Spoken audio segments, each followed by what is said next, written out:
Saudara-saudara, Tuhan Yesus berkata dalam Yohanes 14 ayat yang ke-12, Aku berkata kepadamu, sesungguhnya barang siapa percaya kepadaku, ia akan melakukan juga pekerjaan-pekerjaan yang aku lakukan, bahkan pekerjaan-pekerjaan yang lebih besar daripada itu, sebab aku pergi kepada Bapa. Aku berkata kepadamu, sesungguhnya. Kata sesungguhnya yang Tuhan Yesus maksudkan yaitu bicara tentang ya dan amin. Nah, Yesus berkata, semua orang yang percaya kepada Tuhan Yesus, dia juga akan melakukan pekerjaan-pekerjaan yang Yesus lakukan, bahkan pekerjaan yang lebih besar daripada itu. Bagaimana mungkin kita bisa melakukan pekerjaan-pekerjaan yang lebih besar? Bagaimana bisa melakukan seperti pekerjaan yang Yesus lakukan? Ada 3 kunci supaya kita bisa melakukan pekerjaan-pekerjaan yang Yesus lakukan, bahkan pekerjaan yang lebih besar daripada itu. Kunci yang pertama, berdoa dalam nama Tuhan Yesus. Yohanes 14 ayat 13-14. Dan kunci yang kedua, mentaati segala perintah Yesus. Yohanes 14 ayat yang ke-15. Dan kunci yang ketiga, ditopang oleh Roh Kudus. Yohanes 14 ayat 16 hingga 17. Kita akan mempelajari satu persatu 3 kunci agar semua orang percaya bisa melakukan pekerjaan-pekerjaan yang Yesus lakukan, bahkan pekerjaan-pekerjaan yang lebih besar daripada itu. Yang pertama, berdoa dalam nama Yesus. Sebagaimana dijelaskan Yohanes 14 ayat 13, dan apa juga yang kamu minta dalam namaku, aku akan melakukannya supaya Bapa dipermuliakan. Selanjutnya ayat 14, jika kamu meminta sesuatu kepadaku dalam namaku, aku akan melakukannya. Meminta dalam namaku, meminta dalam nama Yesus, ini penting sekali.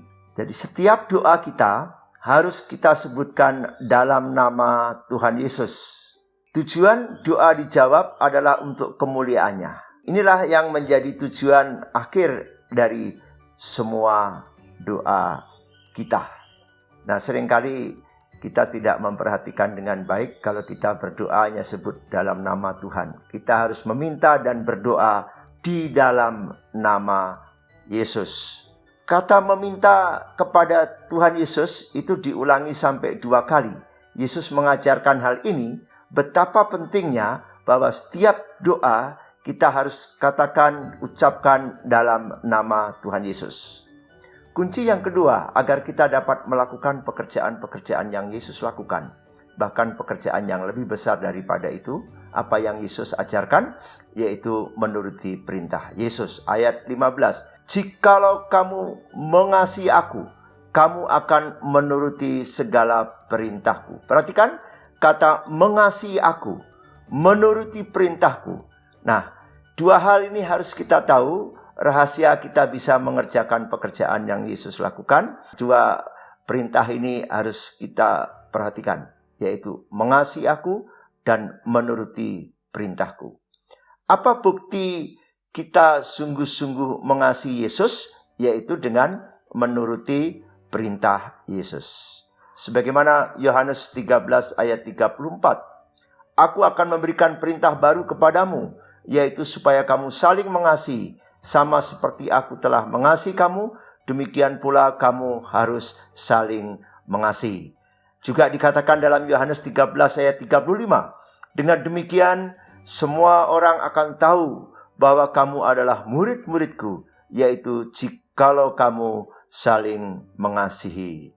Saudara-saudara, untuk bagian yang ketiga, kunci agar kita dapat melakukan pekerjaan-pekerjaan yang Yesus lakukan dan pekerjaan lebih besar daripada itu, ditopang Roh Kudus. Ayat 16 dan 17. Yohanes 14 ayat 16, aku akan meminta kepada Bapa dan ia akan memberikan kepadamu seorang penolong yang lain, supaya ia menyertai kamu selama-lamanya. Ayat 17, yaitu Roh kebenaran. Dunia tidak dapat menerima dia, sebab dunia tidak melihat dia dan tidak mengenal dia.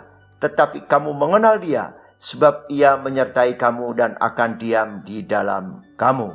Nah, yang Yesus katakan, Yesus menyebut Roh Kudus sebagai penolong. Artinya, atau dalam bahasa Yunani dipakai istilah parakletos, yang artinya secara harafiah, penolong itu adalah orang yang dipanggil untuk mendampingi agar menolong. Kata ini juga bisa berarti penasihat, penguat, dan penghibur. Roh Kudus diberikan kepada kita agar Roh Kudus menolong, menghibur orang percaya dalam melakukan pekerjaan Tuhan.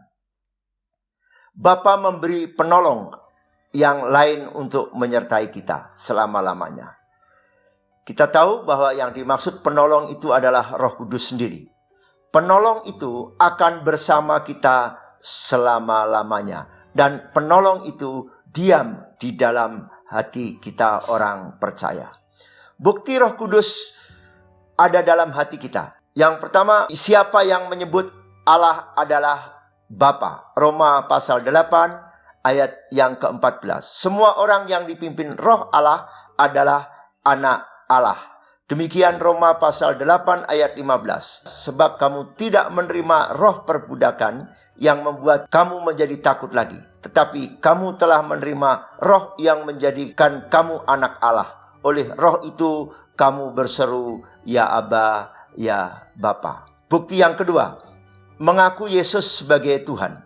1 Korintus 12 ayat 3. Karena itu, aku mau meyakinkan kamu bahwa tidak ada seorang pun yang berkata-kata oleh Roh Allah dapat berkata, terkutuklah Yesus. Dan tidak ada seorang pun yang dapat mengakui Yesus adalah Tuhan selain oleh Roh Kudus. Saudara-saudara, apa yang dikatakan Tuhan Yesus bukanlah sekedar slogan.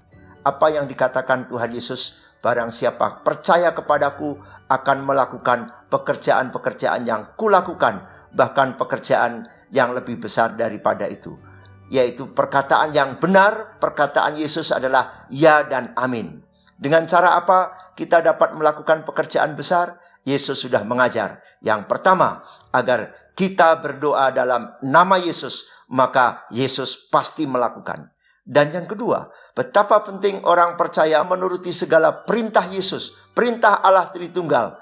Karena Bapa, Anak, dan Roh Kudus bersama-sama kita senantiasa. Dan yang ketiga, kita dapat melakukan pekerjaan besar jika kita senantiasa ditopang oleh Roh Kudus. Demikianlah devosi kita, dan yakinlah Bapak Ibu apa yang dikatakan Tuhan Yesus, bahwa yang percaya Yesus akan melakukan pekerjaan-pekerjaan yang Yesus lakukan, bahkan pekerjaan yang lebih besar daripada itu. Tuhan Yesus memberkati kita semua untuk menjadi berkat bagi segala bangsa. Amin.